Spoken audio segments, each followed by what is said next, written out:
Are you able to see the slides? Yes, sir, visible. Okay. So yesterday's talk, actually, these two talks yesterday we have seen whatever signals we considered, electroencephalogram, EEG, and electrocardiogram, ECG signals, they were single channel signals. So here actually, now sometimes most of the cases, if you see this biomedical like EEG, ECG, they are multi-channel signals. So actually our group has developed some multi-channel signal processing techniques, and such two techniques will be presented in this work, in this talk, and they are applied to EEG signal analysis, but they also can be studied for other biomedical signals like ECG, etc. So there are certain advantages also when you consider this multi-channel signal processing, and that actually, like when you have single channel signal processing based concepts framework, there are certain limitations that can be overcome with the help of multi-channel signal processing. So all these actually will be highlighted in this talk. So with this background, let us start this talk. So this is the overview of this talk. First we will see introduction, and then we will see motivation for multi-channel signal processing. Then empirical mode decomposition briefly will be explained, and then we'll see empirical wavelet transform. And based on that, this our group has actually come up with the multivariate empirical wavelet transform that will be explained. And we will see its application for detection of seizures, epilepsy from electroencephalogram EEG signals. Then iterative filtering, then its multivariate version that we call multivariate iterative filtering will be presented. And then its application for detection of schizophrenia from EEG signal will be explained. In the end, conclusion will be provided.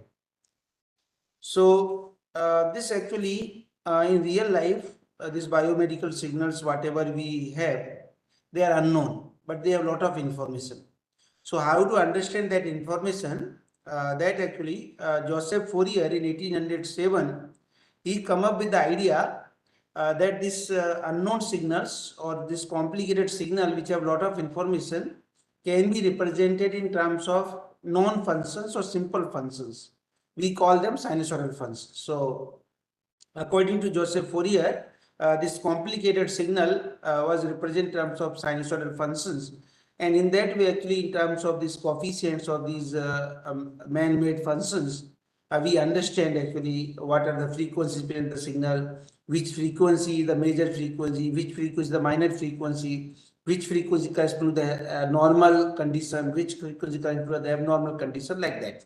So if you see, there are many types of signals, but one of the important classification is stationary and non-stationary signals. So if you see, the first signal is stationary and second signal is non-stationary. So if you apply this Fourier transform for these two signals, then you see the spectrum is actually same for both signals. Signals are different in time domain, but their frequency domain is same. So this is actually one of the misleading result of the Fourier transform. When you are considering signals under analysis, they are stationary and non-stationary signals. So actually, since signals are different in time domain, so they should be different in frequency domain also. So motivated by that, in order to have a unique spectrum representation, there have been two directions in the literature where people want to have time varying basis functions. So time varying basis functions, and they are fixed basis functions and adaptive basis functions. So one direction in signal processing where we man-made basis functions, we design basis functions from our side, and such kind of methods are like Fourier transform, wavelet transform, etc.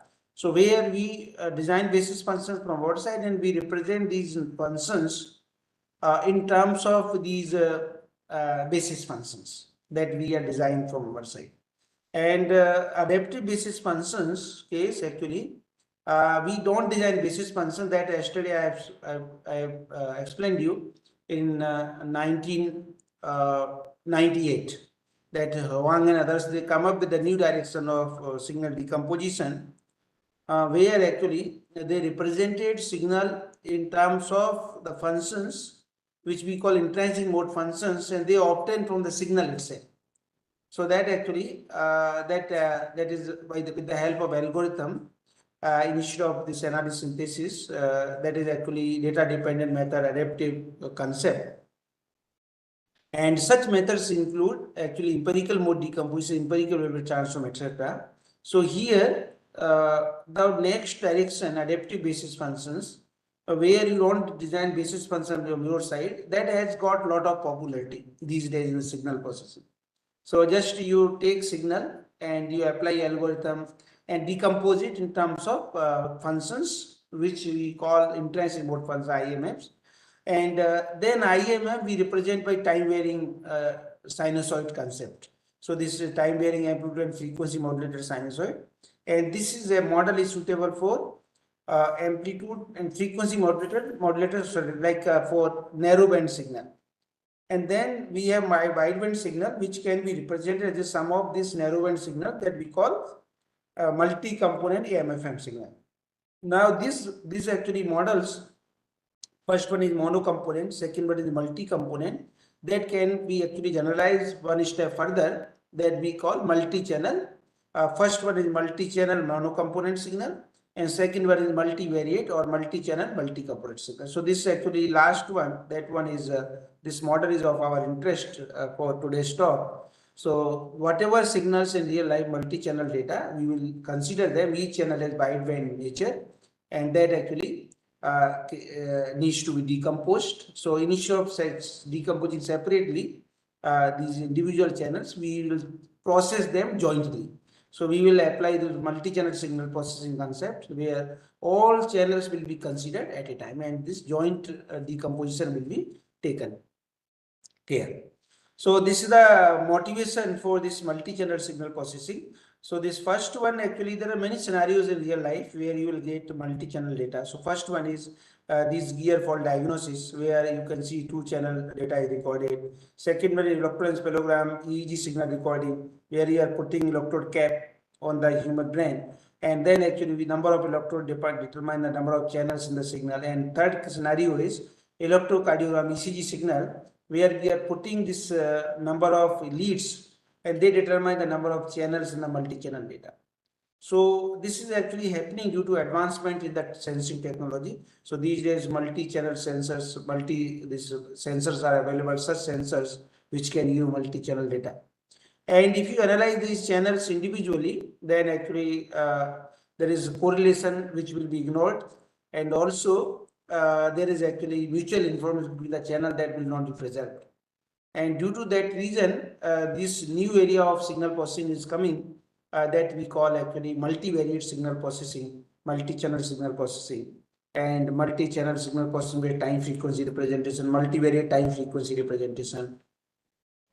And other one is when actually like this adaptive signal decomposition technique that in the last slide you have seen, which depends actually number of components or intrinsic mode functions depends on the nature, depends on the data that you are analyzing. So each channel has different data.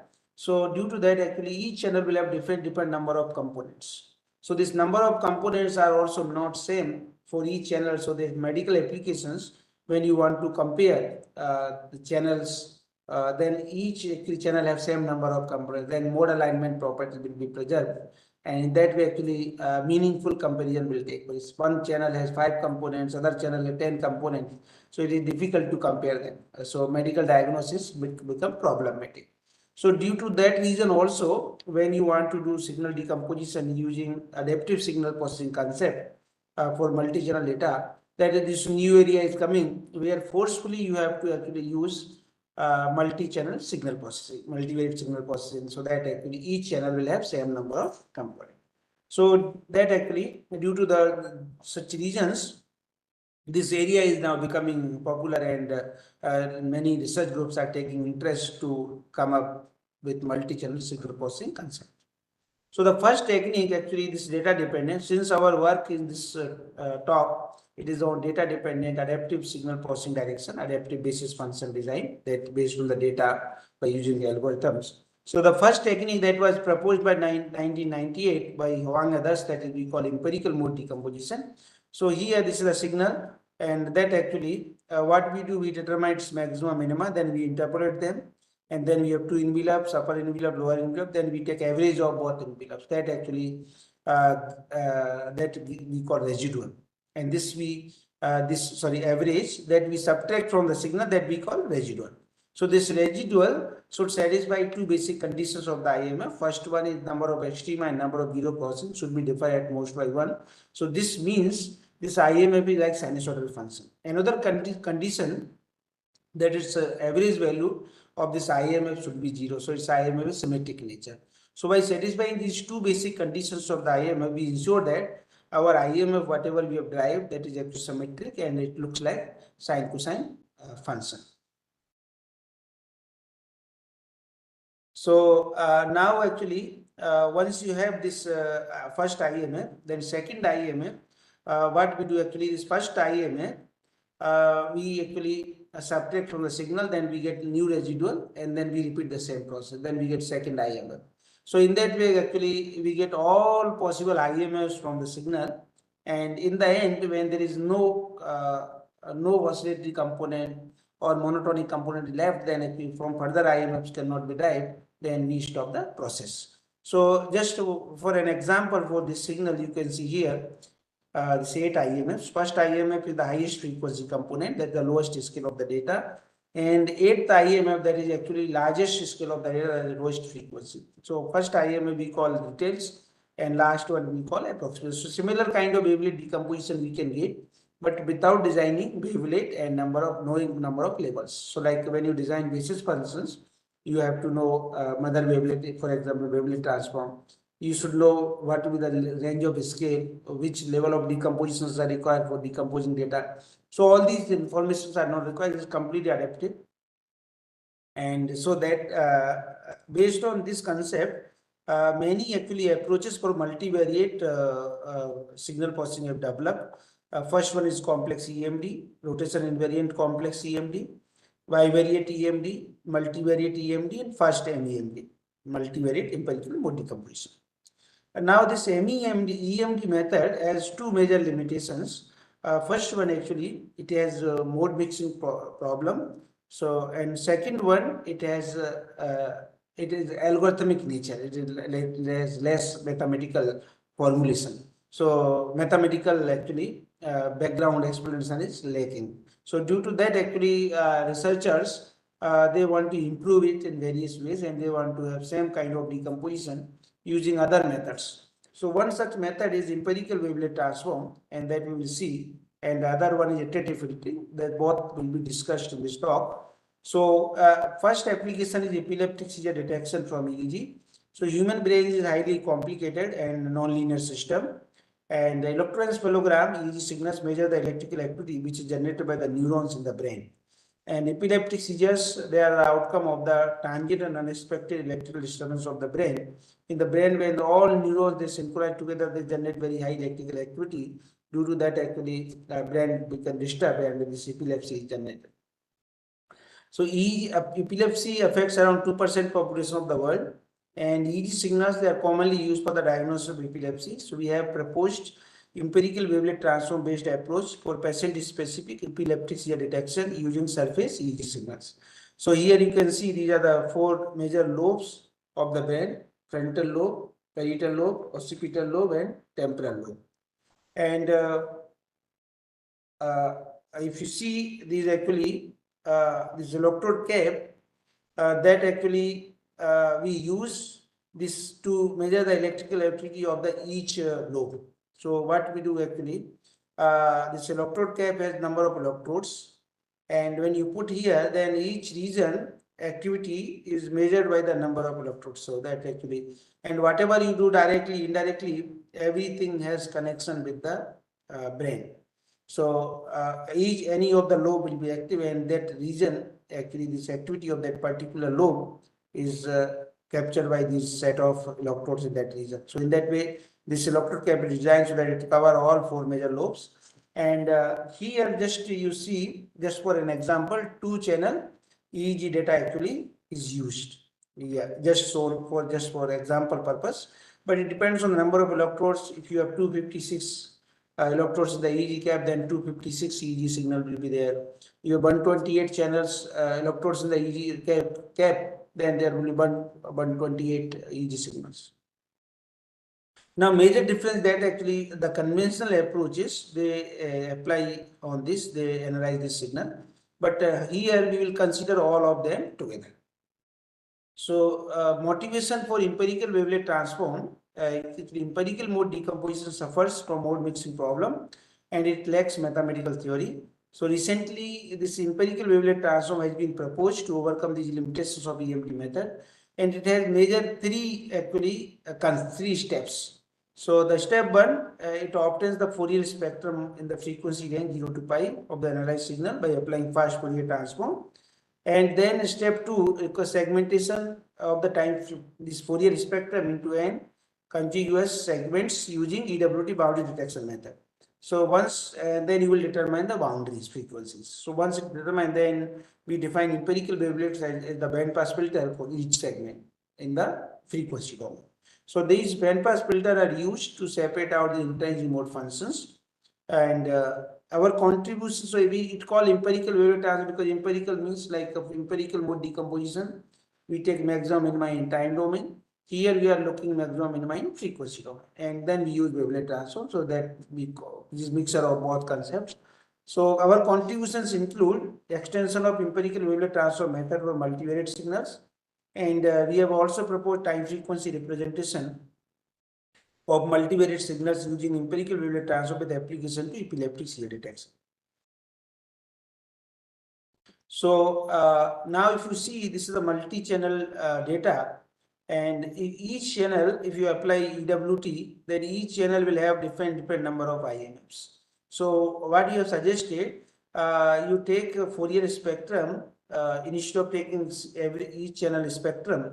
If you apply this, if you take channel wise, then each channel will have different Fourier spectrum, different boundary, different band pass filters, different IMFs. So instead of that, in order to have mode alignment property, we take average Fourier spectrum. So we determine the Fourier spectrum for each channel, and then we average these spectrums for all channels, and then from the average Fourier spectrum, actually we can determine the boundaries and segments, and then actually we can design band pass filter, and which will be used for individual all channels separately. So in that way, each channel will have same number of components. So once you have these components and intrinsic mode functions, then we apply Hilbert transform to get the instantaneous amplitude and frequency of each mode from the all channels. Then after that, joint instantaneous frequency and joint instantaneous amplitude for all the channels are computed for particular frequency mode, and that can be expressed by these mathematical formulas.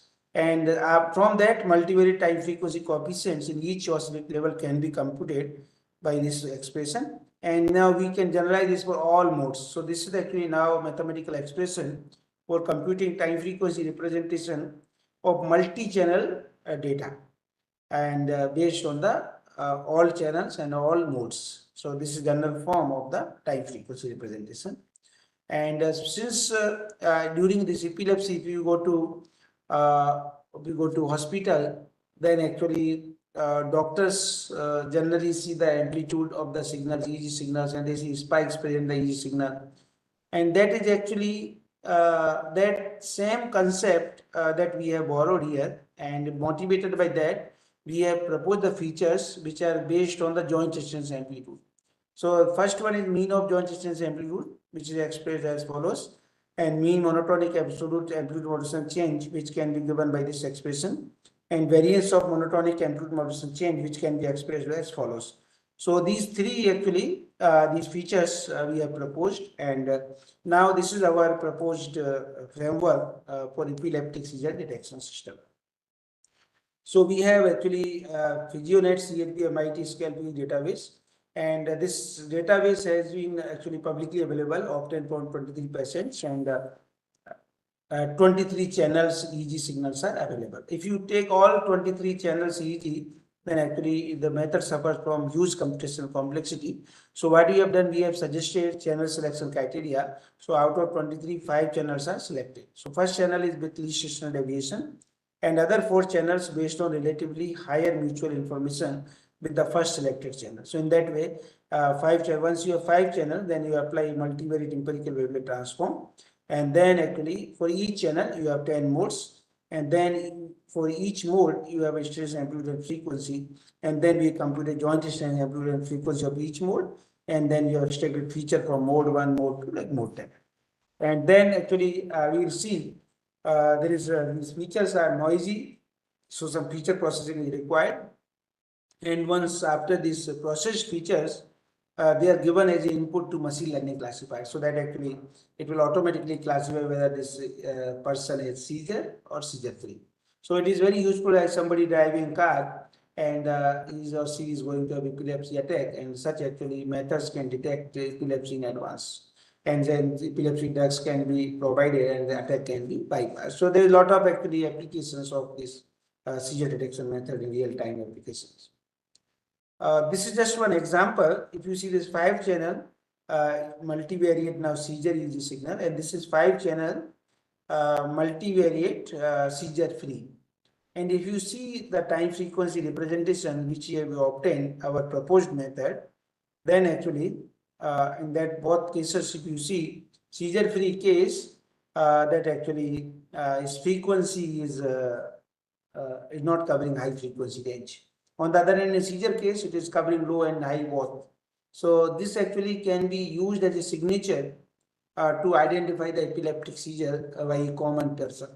So in rural areas, somebody has epilepsy or somebody has neurological disorder, then we record the signals and we can see this pattern. And it is covering all frequency range, then we can say the seizure and person can go to urban area for timely treatment. And if it is not covering high frequency, then we guess this is not seizure. So that actually, based on that, one can actually do identification of the seizure. That is one of the important need of computer-aided medical diagnosis of epilepsy, where we want to use such kind of actually tools. So now you have actually this noisy features, and then actually noisy feature, and they are actually noisy, and similarly this mean of joint strain amplitude, mean monotonic absolute AM, mean monotonic AM change, they are actually noisy. And now if you want to this, you can see this in order to reduce this noise, or in other words, in order to increase the discrimination between seizure and seizure free parts, then actually this moving average filtering is required. So this is a filtered version, moving average filtering, and then actually is filtered features can be seen here, and that actually these 3 features, and then actually we have seen if you apply Hadamard product, multiply all of them together, then higher will be higher and lower will be lower. So in that way, actually perfect identification of the seizure and seizure free parts can be done. So here you can see this joint feature vector have been obtained by computing the Hadamard product of the individual feature vector of different oscillatory levels. So this is a raw EEG signal, and this is feature vector 1, 2, 3 joints. So that you can see the use of signal processing, and it nicely able to tell you that really what is the where this seizure is occurring, where the seizure episode is there, what is the actually duration of that, and that machine learning cannot tell. So with precise resolution, one can determine where, what time seizure is occurring, how many times it is occurring. That analysis can do. So here in the beginning initial stage, you see this feature is increasing.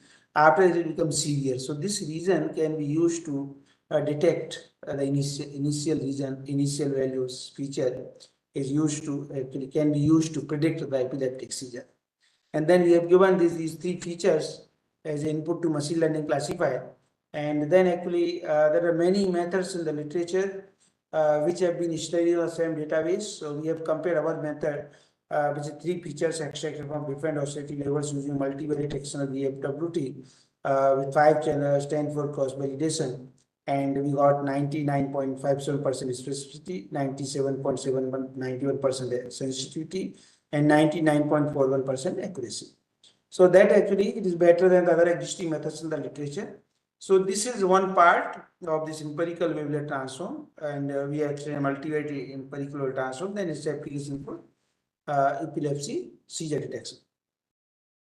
Now, other one is actually similar kind of method that is by improving empirical mode decomposition in order to overcome limitations of EMD method. Iterative filtering was proposed, and here this filter cutoff frequency actually that depends on the maximum minimum, so extremas. So this cutoff filter length actually we determine using this extremas, and from that cutoff frequency determine a cutoff frequency we design the filter. So this filter cutoff frequency depends on the maximum minimum extremas. So automatically if you have low frequency component, filter length will be higher and the cutoff frequency will be lower, and high frequency component, the number of extrema will be higher, cutoff filter length will be lower, and the cutoff frequency will be higher. So automatically low frequency cutoff frequency is low and higher frequency cutoff frequency automatically filter can be designed. And once you design the filter, then filtered signal is subtracted from the signal, that is residual. And then if you do reasonable number of times, then you have first IMF. And then actually this first IMF is subtracted from the signal, then you have residual, and we do this reasonable number of times, then you have second IMF.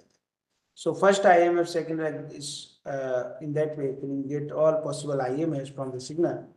And this is just one example. The signal has 3 IMF, and this is our design filter. So filtered signal is this one. We subtract this filtered signal from this, just in order to show its better way.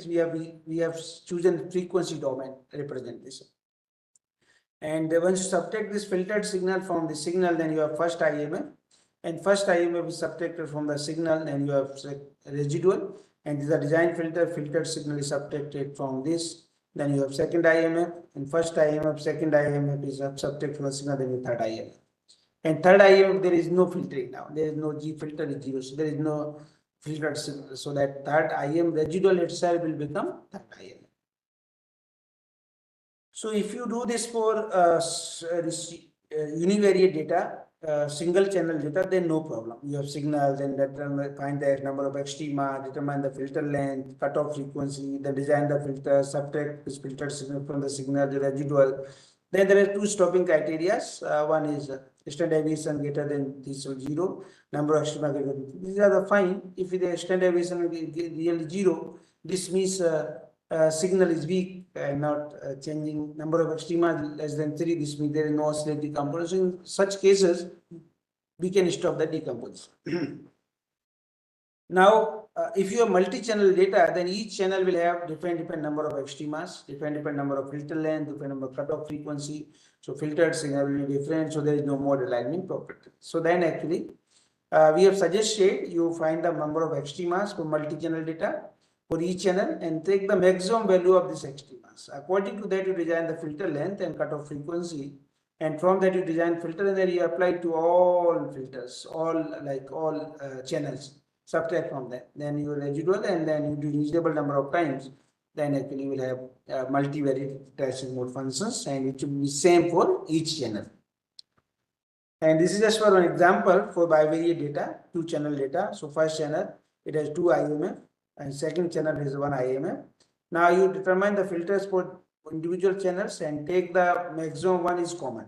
So this is common for both, and you subtract this from here. Then you have this first IMF, that is 2 channel IMF. Now first IMF is subtracted from the signal. Then you have residual and design the filters and take the maximum value of the filter that is common for both, and that if you subtract the second IMF.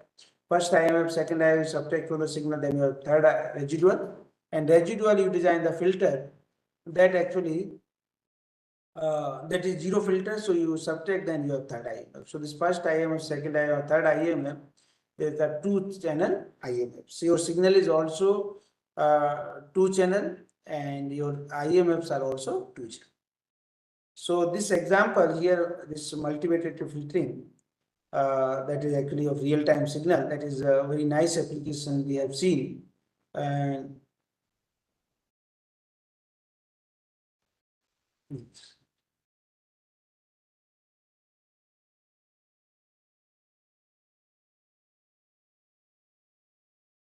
So there are some questions from participant in the chat box. Yeah, just one minute.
I'm sorry, actually, somebody was calling me again and again. Please. There were some questions, or should we finish this presentation? Then we should take questions, or now?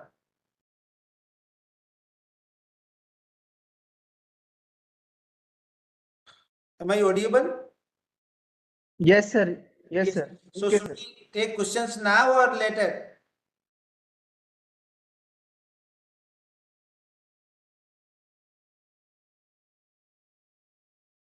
I think we will. I will complete. Then we will go for questions. Huh?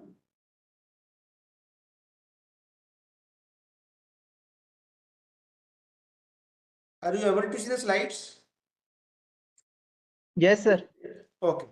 So this actually, like in ICU, there are many modalities for recording this biomedical data. So this is actually signal from lead 1, lead 2, ECG signal, and these are the respiratory rate, and last one is seismocardiogram.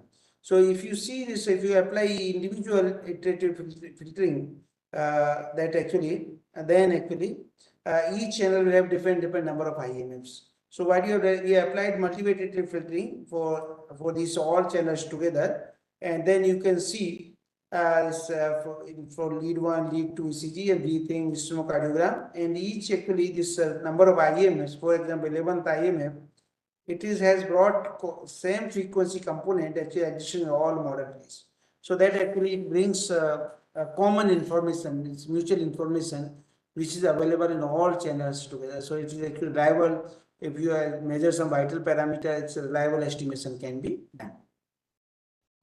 So now its application actually we have studied for the schizophrenia detection from EEG. Schizophrenia is a chronic and severe mental illness, and it affects around 20 million people worldwide, 1% of world population, and more than 1 million people in India. Its symptoms, hallucinations and or feeling that doesn't really occur, disorganized speech and thinking. There is one movie that name is Beautiful Mind movie. That is actually Professor John Ness has schizophrenia, and this is entire movie is based on his life. And it projected how this is difficult actually schizophrenia. I think it's one of the serious neurological disorder that is actually schizophrenia. So he had Charles. Charles was his roommate, and there was no roommate at all. And there is actually John Ness, when he was at Princeton University, used to discuss with his roommate, but there was no roommate. So he made friendship, and the person was not there, imaginary, and for him it was real. And then actually this Charles introduced his niece to John Ness, but there was no Charles, there was no niece. And when actually his Professor John Ness was teaching in a class, and he saw that actually many people are attacking on him, they're coming and they want to catch him. And after that, after some time, they found that one neurologist is sitting there. That is actually William was representing that Russian agents, and that actually that was also not there. And he used to send letters to John Ness to this John Ness. So this all many activities were doing in this movie, but that was not actually this person, but these three persons, Charles, Charles niece, and William. They all were imaginary people. But for this Professor John Ness, they look like real people. So actually, this person has a lot of struggle between real people and imaginary people. And later, actually, this professor himself decided to understand. Actually, he got understanding of this disease, schizophrenia, and this his niece, Charles' niece, she was not aging. Always, she was looking similar. So then, that these people always used to look same. So then, this is due to disease. But they should change with age. And then, actually, later, this Professor John Ness got Nobel Prize, and a Nobel Prize speech also when he was acknowledging his family members. Then these imaginary people also want to have acknowledgement. So there is always actually like a person who has schizophrenia. It is always between real and imaginary people. And imaginary people look like real people. And real people say want to convince him that they are the imaginary people. Imaginary people wants to convey this person that they are wrong, they are telling a lie, and we are real people. So there's a lot of actually problem with this schizophrenia patients. It's a very serious neurological disorder. And if you understand it, detect in the initial stage, then timely treatment can be done. So this is the proposed method for schizophrenia detection. We have M channel data, and if you perform segment of 25 seconds, then actually we pre-process, and this is multivariate filtering we apply, and then you have all channels and modes. Then we have delta, theta, alpha, beta, gamma rhythms. And one good thing here actually, these rhythms, whatever we have proposed, they are multi-channel rhythms. Most of the cases, if you see, they are single channel rhythms. So these rhythms can be explored for many areas where actually EEG signals are useful. So feature extraction from EEG rhythms are done. Then we perform classification, healthy schizophrenia classes. And then this is now for the study purpose, we have taken publicly available database, schizophrenia from Institute of Psychiatry and Neurology from Poland. And the schizophrenia case, 14 patients are there, and out of them 7 males and 7 females. And healthy case, 7 males and 7 females. And these signals are recorded from 19 electrodes, 90 channels, and sampling rate is 250 hertz, and duration is 15 minutes. So now you see multivariate iterative entrancing mode functions that you see. So these 3 channel EEG data, and these are the obtained second, third, fourth multivariate iterative filtering based decomposition. And you can see in time domain, they show the same frequency components from each channel. And frequency domain also see they have modable alignment property. So now based on the mean frequency, since these rhythms, they have defined like alpha rhythm. This delta rhythm has 0.1 to 4 hertz frequency range. Theta rhythm that has 4 to 8 hertz frequency range. Alpha rhythm 8 to 13 hertz. Beta 13 to 30 hertz, and gamma 30 to 100 hertz. These different frequency range. That actually mean frequency we compute, and based on the mean frequency of these IMFs, we compare this frequency, and based once it is in that range, then we use that particular IMF to represent that rhythm. So part of the summation of for that rhythm. So in that way, delta, theta, alpha, beta, gamma rhythms are separated, and then this is now this delta rhythm is 3 channel rhythm, theta rhythm is 3 channel. So it is not like conventional rhythms; they are actually multi-channel rhythms, and that gives you new area of research. And other parameters that actually commonly used for brain-computer interfacing applications. So we have used here the activity, mobility, complexity parameters, and for the schizophrenia detection. And if you do in this way, then there are total 80 parameters, that is 285. So there is huge number of parameters. So they need to be reduced. Insignificant features should be removed. So then actually we use student t-test. Based on the probability value, we have ranked them, and we found best 30 features from the out of 285 features. And this table shows the just for an example, most significant 10 features, and their range for healthy schizophrenia and probability value t value that you can see. These features, they cover different range for schizophrenia, different range for healthy case. And it is more clear from the box plot. So actually this each feature has a separation, but not perfect separation. So that motivated us to apply machine learning based classifier. So we have applied SVM with cubic kernel, SVM with quadrature, SVM linear discriminant, k-nearest neighborhood, recently classifiers. And then in order to measure the performance of this proposed classification system, we have used accuracy, sensitivity, specificity, positive predictive value.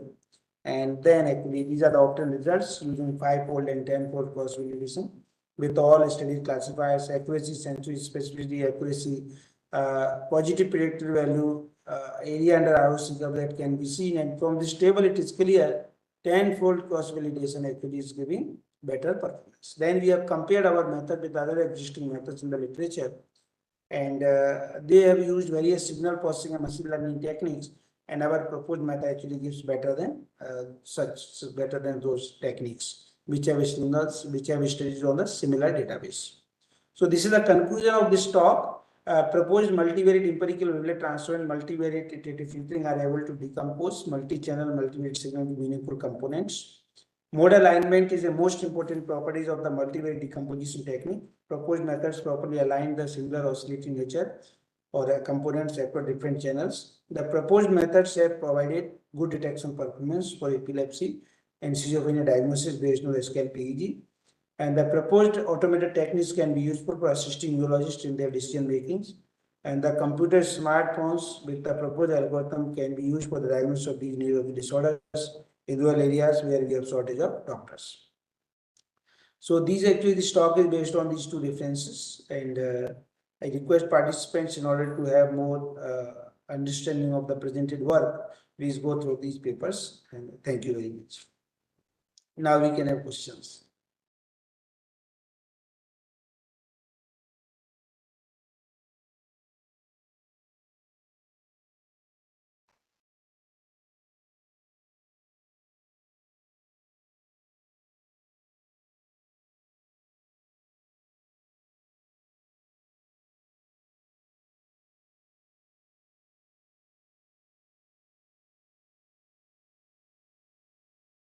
If you have any questions, please feel free to ask.